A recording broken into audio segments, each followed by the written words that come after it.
నమస్తే. Welcome to Suman TV. నేను మానస. కూకట్పల్లి సహస్ర హత్య విషయంలో పోలీసులు ఛేదించారు. 10వ తరగతి అబ్బాయి హత్య చేసినట్టుగా నిర్ధారించారు. దీనికి సంబంధించి అసలు 10వ తరగతి పిల్లల మైండ్ సెట్ ఏ విధంగా ఉంటుందనే విషయాలు మనం తెలుసుకుందాం. సైకియాట్రిస్ట్ కళ్యాణ్ చక్రవర్తి గారు జూమ్ కాల్లో సిద్ధంగా ఉన్నారు. మాట్లాడదాం. కళ్యాణ్ చక్రవర్తి గారు నమస్తే అండి. నమస్తే అమ్మా.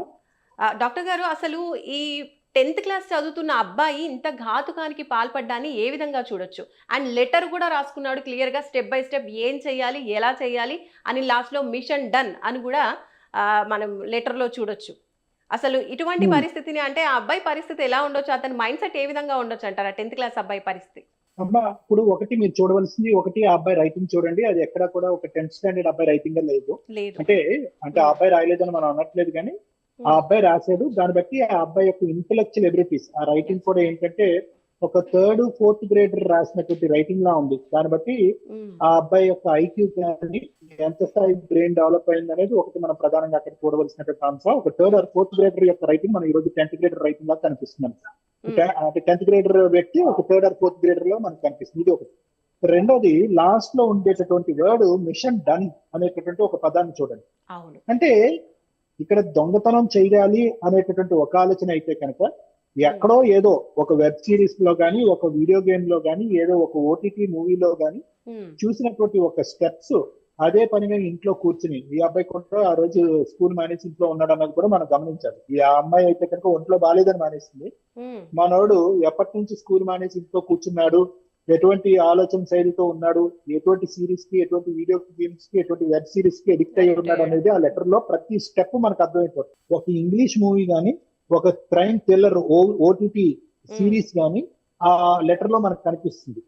సో ఇక్కడ ఏంటంటే కేవలం డబ్బులు దొంగతనం చేయటం గురించేనా, హ్మ్. లేదంటే డబ్బులు దొంగతనం చేయడంతో పాటు ఒక థ్రిల్లింగ్ ఎక్స్పీరియన్స్ నేను పెంపొందించుకోవాలి, హ్మ్. ఒక థ్రిల్లింగ్ ఎక్స్పీరియన్స్ నేను ఫీల్ అవ్వాలి అనేటటువంటి ఆలోచన శైలి ఉందా? నిజంగా మనం ఏదో ఒక సిరీస్ లో చూసినటువంటిది కాకుండా హ్మ్. నిజమైనటువంటి ఒక ఎక్స్పీరియన్స్ మన లోపల ఉంటే కనుక అది ఎలా ఉంటుంది అనేటువంటి ఫీల్ తో చేసినటువంటి పని అనేది మనకి ఇక్కడ అర్థమవుతుంది. హ్మ్. సో ఒక 10th స్టాండర్డ్ పిల్లోడు అంటే కనుక ఆటోమేటిక్ గా అబ్బాయి 15 to 16 ఏజ్ గ్రూప్, హ్మ్. మంచి హార్మోన్స్ ఉండేటటువంటి ఒక ఏజ్ గ్రూప్, ఒక అడ్వెంచరస్ గా ఒక థ్రిల్లింగ్ గా ఒక పని చేస్తే కనుక సమాజంలో మనకి ఎలాంటిది ఉంటుంది, దాని నుంచి మనం ఎలా తప్పించుకోగలం, హ్మ్. ఫైనల్ గా ఇటువంటి స్టెప్స్ తో మనం ముందుకెళ్ళి చేసిన తర్వాత ఈ హ్మ్. తప్పించుకుంటే కనుక దాని యొక్క థ్రిల్లింగ్ ఎఫెక్ట్ ఎలా ఉంటుంది హ్మ్. అనేటటువంటి ఆలోచన శైలితో ఉన్నట్టుగా నాకు అనిపిస్తుంది. అండ్ తర్వాత మనం లెటర్‌లోనే చూసినట్టయితే మీరు చూడొచ్చు. స్టెప్ బై స్టెప్ రాసాడు. లాస్ట్‌లో take money and lock the door అని చెప్పేసి, ఆ గ్రామర్ కూడా సరిగ్గా లేదు. 10th క్లాస్ చదివే అబ్బాయికి ఇలాంటి గ్రామర్ ఇంగ్లీష్‌లో ఎంత పూర్ అనేది తెలుస్తుంది ఒకటి. Yeah next yeah keep gas on and తర్వాత and lock the gas and come out of the home, అంటే గ్యాస్‌ని లీక్ చేసి బయటికి రావాలి అనేది కూడా లెటర్‌లో క్లియర్‌గా ఉంది. అంటే చంపడం మాత్రం ఈ ఒక్క అమ్మాయిని చంపడమే కాకుండా, ఆ చంపిన సంఘటన ఎవరికీ తెలియకుండా, బయటపడకుండా ఉండాలంటే గ్యాస్‌ని లీక్ చేసి బయటికి వచ్చేసేయాలి. అదేదో నేచురల్‌గా జరిగిపోయినట్టు క్రియేట్ చేయాలి అనేది కూడా లెటర్‌లో మనకు క్లియర్‌గా అర్థమవుతుంది. సో ఇక్కడ ఏంటంటేనమ్మా, ఇంకా ఇంకొక 20 స్టెప్స్ అన్నా రాసుకోనివ్వండి. హ్మ్. కానీ ఆ స్టెప్స్ అన్ని కూడా చాలా సినిమాటిక్ గా ఒక ఎక్స్పెరిమెంటల్ మోడ్ తో రాసుకున్నాడు.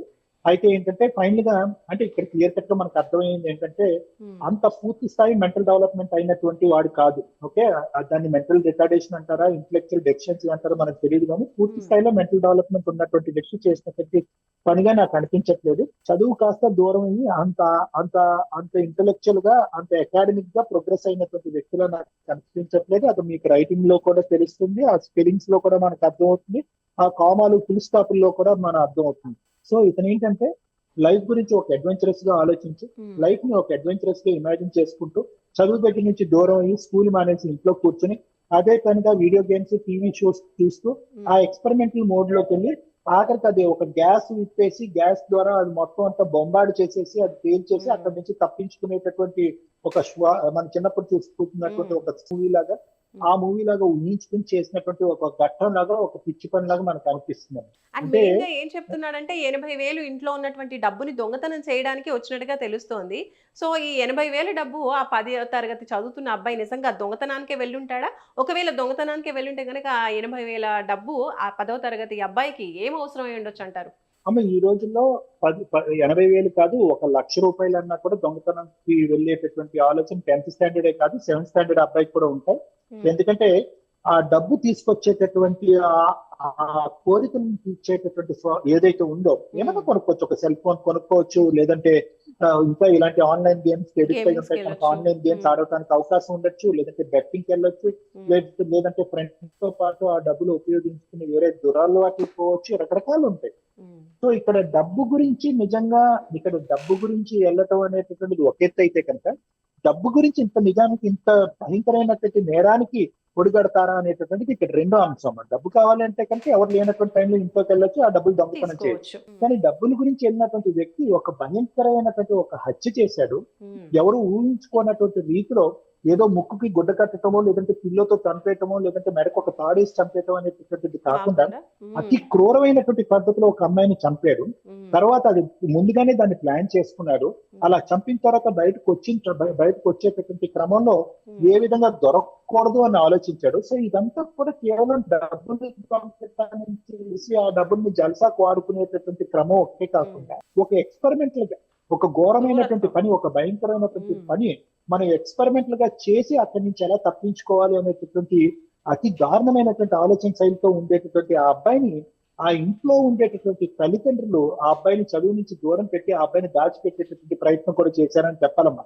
ఎందుకంటే ఇంత క్రిమినల్ నాలెడ్జ్ ఉండేటటువంటి అబ్బాయి ఈ రోజు ఉండేటటువంటి పరిస్థితి బట్టే కాదు, ఓవరాల్ గా అతని సైకలాజికల్ ప్యాటర్న్ అనేటటువంటిది ఎంతో కొంత తల్లిదండ్రులకి తెలిసే ఉంటుందమ్మా. అంటే చదువు నుంచి తప్పించుకోవటం కానీ, స్కూల్ మానేయటం కానీ, అదే పనిగా వీడియో గేమ్స్ కానీ, టీవీ కానీ చూడటం కానీ, ఇంట్లో ఉండేటటువంటి తల్లిదండ్రులతో దురుసుగా మాట్లాడటం కానీ, వాళ్ళ మాట పట్టించుకోకపోవటం కానీ, మొండిగా వ్యవహరించడం కానీ, ఇలాంటి ఎన్నో సందర్భాలు అనేటటువంటిది స్కూల్లో టీచర్లకి అర్థమై ఉంటాయి, ముఖ్యంగా ఇంట్లో ఉండే తల్లిదండ్రులకు కూడా చూసుంటారు. కానీ ఇంత స్థాయికి వస్తుందని ఏ తల్లిదండ్రులు ఊహించుకుని ఉండరు. బహుశా ఆ అబ్బాయి యొక్క ఆలోచన శైలి ముందుగానే సరిదిద్దేటటువంటి ప్రయత్నం చేసింటే కనుక బహుశా స్కూల్కి పంపించి చదువు చెప్పించి ఒక క్రమ పద్ధతిలో చెప్పేటటువంటి ప్రయత్నం తల్లిదండ్రులు చేసింటే కనుక పరిస్థితి ఇంత దిగజారి, ఇంత భయంకరమైనటువంటి, ఇంత కడుపు శోకం అనేటటువంటిది ఆ తల్లిదండ్రులకు ఉండకుండా ఉండేది. రైట్ సార్, థ్యాంక్ యూ అండి, thank you so much. So చూస్తున్నారు కదండి, కళ్యాణ్ చక్రవర్తి గారు కూడా చెప్తున్నారు ఆ 10వ తరగతి అబ్బాయి మనస్తత్వం ఏ విధంగా ఉండొచ్చు, ఇంత క్రూరత్వానికి ఒడిగట్టాడు అంటే ఫస్ట్ నుంచి కూడా ఆ మైండ్ సెట్ అనేది డిఫరెంట్గా ఉండడం అనేది ముందు నుంచి ఉంటుంది. అది పేరెంట్స్ కావచ్చు, టీచర్స్ కావచ్చు గమనించకపోవటం వల్లే ఇంత దారుణానికి ఆ అబ్బాయి ఈరోజు ఒడిగట్టడం అనేది జరిగింది అని మనకి కళ్యాణ్ చక్రవర్తి గారు తెలియజేస్తున్నారు. చూస్తూనే ఉండండి సుమన్ టీవీ. నమస్తే.